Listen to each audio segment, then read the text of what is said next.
नमस्कार दोस्तों, मैं सुभाष शर्मा चंडीगढ़ से लाल किताब के ज्ञान में आपका स्वागत करता हूं। दोस्तों, आज हमारी एक ऐसी चर्चा रहेगी जो राहु के, अगर हम कहें कि राहु की शरारतों को कंट्रोल करने की हमारी डे टू डे लाइफ में किए गए एक छोटे से कर्म से सही हो जाएगी। आप खाना तो खाते ही होंगे, आपको क्या करना है, सिर्फ और सिर्फ रसोई में खाना खाना है। अब ये रसोई में खाना खाने के पीछे क्या लॉजिक है, क्या इसके पीछे तथ्य हैं, कैसे आपको ये राहु कंट्रोल होगा, ये सारी जानकारी मैं आपको देने वाला हूँ।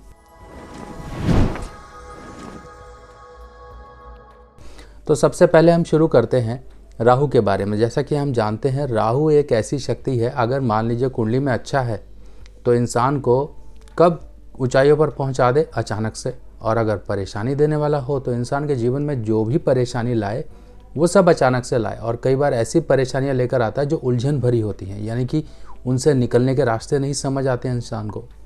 इंसान करे क्या समझ नहीं आता है, क्योंकि ये ऐसा भ्रम जाल फैला देता है इंसान का दिमाग पर, ये उसको डिसीजन लेने लायक नहीं छोड़ता है। तभी इंसान को आपने देखा होगा कि इंसान एक गलत कुछ डिसीजंस ले लेता है, सूझबूझ होने के बावजूद भी इंसान गलत डिसीजन ले लेता है, जिनके कारण वो पछताता है और फंस जाता है। तो आपने बहुत से ऐसे लोग देखे होंगे जो कि अच्छे खासे समझदार लोग गलत डिसीजन ले बैठते हैं और परेशानियां ले आते हैं। तो राहु का रसोई से आपकी क्या कनेक्शन है, पहले ये समझते हैं। देखिए, जैसा कि हम जानते हैं कि लाल किताब के उसूलों के अनुसार जहाँ पर भी खाना बनता है, जहाँ पर भी अग्नि का प्रयोग होता है, वो जगह कहलाती है मंगल की जगह। और जब राहु किसी की कुंडली में 8वें घर में होता है, तब ऐसे केस में ये कहा जाता है कि दक्षिण दीवार की तरफ अपने घर में रसोई ना बनाएं। क्यों? क्योंकि ये परेशानी दे सकता है। राहु और मंगल का मेल हो जाता है। अब यहाँ पर हमें राहु की शरारतों को कंट्रोल करने के लिए रसोई का उपाय करना है। क्यों? क्योंकि जब भी खाना बनता है वो सब मंगल से देखा जाता है, खुराक मंगल से देखी जाएगी, क्योंकि अग्नि के द्वारा बन रही है। अब यहाँ पर रसोई में आपको खाना कैसे है ये समझिए। आप सुबह, दोपहर, शाम या इन तीनों में से किसी भी एक समय का खाना आपको रसोई में बैठकर खाना है। अगर हो सके तो लकड़ी की चौकी बनवा लीजिए, और लकड़ी की चौकी अगर बनवाना चाहते हैं वो शीशम की लकड़ी की होनी चाहिए। शीशम की लकड़ी की ऐसी चौकी बनवा लीजिए, उस चौकी पर बैठकर खाइए, खड़े होकर भूल कर भी मत खाइएगा, क्योंकि खड़े होकर खाने से रसोई में दुख, दरिद्रता और शुक्र खराब होता है। और सबसे बड़ी बात, ये खाना पेट में भी नहीं जाता है, क्योंकि वो प्रक्रिया खराब हो जाती है।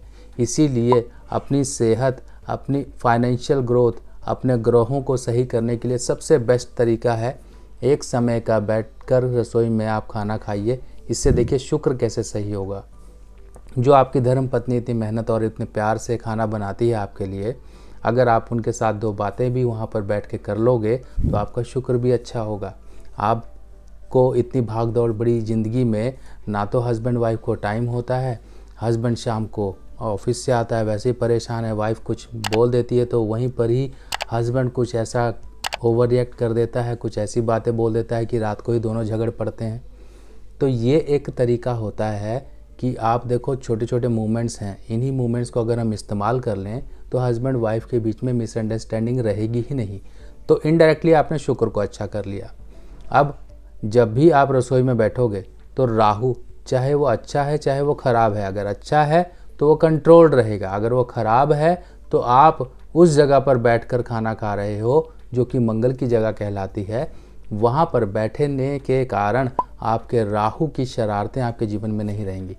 अब ये कंडीशंस आप कब कब अपने जीवन पे लगा सकते हो खाना खाने की। मान लीजिए आप स्टूडेंट हो, तब आप देखो, बच्चे तो, स्टूडेंट्स तो ज़्यादातर अपनी रसोई में बैठ के खाना खाते हैं, खड़े खड़े खा लेते हैं, रोटी लपेटी नहीं, परोठा लपेटा नहीं, दूध चाय के साथ उन्होंने खा लिया। तो इसी तरीके से आप भी एक देख लीजिए, कोना देख लीजिए, कोई इसी तरीके से, मान लीजिए रसोई छोटी है या बड़ी है, कुछ भी उस हिसाब से मैनेज कीजिए, और सुबह का आप वहाँ पर खाना शुरू कर दीजिए। और इसके साथ साथ देखिए, माताएं, बहनें हमेशा जो रसोई इस्तेमाल करती हैं उनके लिए भी ज़रूरत है, क्योंकि वो एक तरह से फ्यूल इंजन है, एक घर का इंजन है। अगर वही कहीं गलती करेंगे तो इंजन ढंग से बाकी डब्बों को नहीं खींच पाएगा। तो इसी तरीके से रात के जूठे बर्तन कभी भी ना छोड़ें, और तवा, ये सब चीज़ें मांज कर रखें, अपनी गैस को कभी भी जूठा ना छोड़ें। ये जो जूठन वगैरह गिरी होती है खाना बनाते हुए, ये सब चीज़ें हैं शुक्र को अच्छा करने के लिए। अब इसके साथ साथ मान लीजिए आपको राहु की परेशानी बहुत ज़्यादा है। परेशानी क्या हो सकती हैं? बीमारी हो सकती है, करियर में प्रॉब्लम हो सकती है, अचानक से बेमतलब से आपके दुश्मन खड़े हो सकते हैं, कहीं शिकायती टट्टू पैदा हो सकते हैं जो कि आपकी टांग खींचने का काम कर रहे हैं, आपकी ग्रोथ से जल रहे हैं। ये सब परेशानी आपके साथ हो रही हैं, तब आप करिए। अगर आपको शरीर में कोई प्रॉब्लम आ रही है, तब आप रसोई में बैठ के खाना खाइए। और जो लोग बेड पर खाते हैं भाई साहब, भूल कर भी मत खाएं, वरना इससे आपका मंगल भी खराब होगा, केतु भी खराब होगा, शुक्र तो वैसे ही बर्बाद हो जाएगा। मैरिड लाइफ, संतान सुख, अपनी सेहत, सब लोगों को इन चीज़ों से परेशानियां आती हैं जो लोग बेड पर खाना खाते हैं, बेड या पलंग पर। तो जो लोग बीमार हैं उनके लिए ये चीज़ें कंडीशनल हैं, पर जो लोग सही हैं ज़मीन पर बैठिए, चटाई डालिए या फिर आपका डाइनिंग टेबल है उस पर बैठिए, जैसे भी, पर बेड से दूर रहिए। लाल किताब की सभी सामग्री अब आप मेरी व्हाट्सएप कैटलॉग पर आसानी से देख सकते हैं और आप अपने एड्रेस पर मंगवा भी सकते हैं। अब मान लीजिए राहु के आपने इस तरह से उपाय किए, और इसके साथ साथ एक चीज़ और अगर आप इसमें ऐड कर लेंगे तो बहुत अच्छे उसके रिजल्ट आ जाएंगे। चांदी का स्क्वायर पीस अपनी पॉकेट में रखिए, और इसके साथ साथ एक मंगल की थैली बना लीजिए जो कि चौकोर होगी कपड़े की। 1 चम्मच देसी शक्कर, 1 चम्मच सौंफ, 1 मूंगा, ये डालकर अपने बैग में रखिए या तकिया के नीचे रखिए। राहु की परेशानियां अगर इस तरह से आ रही हैं, आपके अंदर गुस्सा बढ़ता जा रहा है, आपकी सोच बेमतलब में अचानक में ही आप डिसीजन लेने लग गए हो, कुछ ऐसी कंडीशन बन गई है कि आपको समझ नहीं आ रहा है कि अब मैं कैसे निकलूं, तो आपको ये जरा सा किया गया कर्म, जरा सा एक छोटा सा तरीका अपने खाने पीने को बदलने का आपको नई दिशा, नई सोच और आपके अंदर एक ऊर्जा भर देगा, कॉन्फिडेंस भर देगा कि आप अपने लिए सही डिसीजंस ले सको। तो दोस्तों, है तो ये छोटी सी जानकारी, बड़े बुज़ुर्ग भी किया करते थे पहले। अगर आप गांव का समय देखें तो रसोई इतनी बड़ी हुआ करती थी कि वहीं पर ही बैठकर लोग खाना खाते थे, यानी कि रसोई को जूठा नहीं किया जाता था। रसोई के बाद में सफाई भी होती थी, लिपा पोती भी होती थी, पोतते थे मिट्टी और गोबर के घोल से, और वो सफाई होती थी। तो ये सफाई और ये सब चीज़ें आज के समय में हम भूल गए हैं, क्योंकि रसोई में इतनी बड़ी रसोई हुआ करती थी कि आजकल के समय में अगर हम देखें तो 2 BHK का एक ड्राइंग हॉल, इतनी बड़ी रसोई हुआ करती थी। और आज भी हैं, कई गाँव में हैं, मेरे गाँव की तरफ हैं, मैं जाता रहता हूँ तो आजकल वो चीज़ें मैं देखता हूँ तो आपके साथ में शेयर करता हूँ। और अब कंडीशन जैसी है उस हिसाब से आप मैनेज करिए।